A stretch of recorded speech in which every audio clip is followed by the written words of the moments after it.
किसी ने बड़े कमाल की बात कही है कि हर चीज का ज्ञान नहीं मिलता मोबाइल के साथ, कुछ देर तो बैठा करो अपने परिवार के साथ।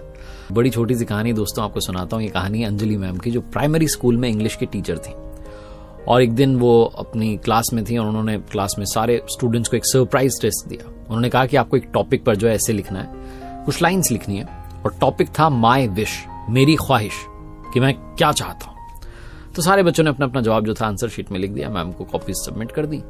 मैम घर आ गई, घर आकर के कॉपीज चेक कर रही थी और उनके हस्बैंड जो थे वो मोबाइल में लगे हुए थे, गेम खेल रहे थे, सोशल मीडिया चला रहे थे, बिजी थे। उनको पता भी नहीं था कि उनकी वाइफ जो है कॉपी चेक कर रही है, पास में बैठी हुई है। सब अपने अपने काम में व्यस्त थे घर में।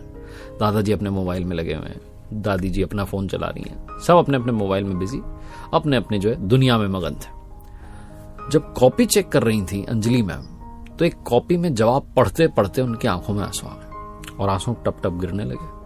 हस्बैंड का एकदम से ध्यान गया कि तुम रो क्यों रही हो अंजलि? वो पूछने लगे। मैम ने कहा कि इसमें जवाब भी कुछ ऐसा लिखा है।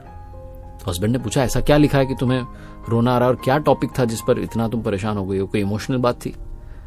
अंजलि मैम ने कहा नहीं, टॉपिक तो बहुत आसान था। मैंने बच्चों से कहा कि आज माई विश, मेरी ख्वाहिश पर कुछ लिख करके बताइए, और एक बच्चे ने कुछ ऐसा लिख दिया है जो पढ़कर के मेरी आंखें नम हो गई हैं। मैं समझ नहीं आ रहा है क्या करूं। हस्बैंड ने पूछा नहीं क्या लिखा है?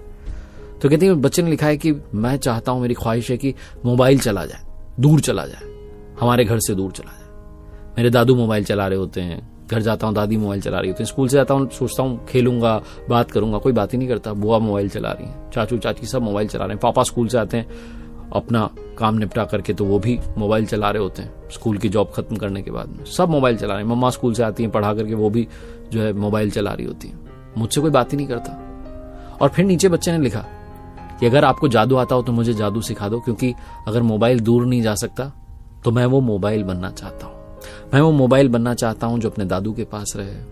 मैं वो मोबाइल बनना चाहता हूं जिससे दादी को बड़ा प्यार है। मैं वो मोबाइल बनना चाहता हूं जो बुआ जिसमें दिन भर व्यस्त रहती हैं। वो मोबाइल जो स्कूल से आते हैं अपना काम निपटा करके जैसे ही घर आते हैं पापा जॉब से, वो मोबाइल उठा लेते हैं, वो मोबाइल में बनना चाहता हूं। मैं मोबाइल बनना चाहता हूं कि आप मुझे ऐसा जादू सिखा देंगी, यही मेरी विश है, मेरी ख्वाहिश है।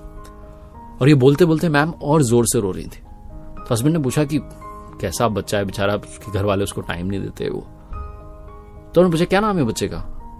अंजलि मैम और रोने लगी, कहने लगी अपने गोलू ने लिखा है, अपना बेटा मनीष जो मेरी ही क्लास में मेरा स्टूडेंट भी है, और वो ये लिख रहा है कि उसे घर में कोई टाइम नहीं देता हूं, मोबाइल बनना चाहता है। हम इतने बिजी हो गए कि अपने ही बच्चे को टाइम नहीं दे पा रहे हैं, वो चाहता है कि मोबाइल बन जाऊं। ये कहानी उन मैम की, उनके बच्चे की नहीं है, कहानी हम सबकी है। हम में से ज्यादातर लोग सिर्फ मोबाइल के साथ चिपक गए हैं। ये मोबाइल आया था ताकि हम कनेक्ट हो पाएं, लेकिन इस कनेक्शन में हम अपने ही लोगों से डिस्कनेक्ट हो गए। घर में आज एक दूसरे से बात करने के लिए लोगों के पास में टाइम नहीं है। जरा सोचिएगा, ये कहानी सोचने पर मजबूर करती है। परिवार के लिए समय निकालिए, क्योंकि मैं पहले भी कह चुका हूं और फिर से कहता हूं कि दुनिया के लिए आप सिर्फ एक इंसान हैं, लेकिन अपने परिवार के लिए आप पूरी दुनिया है।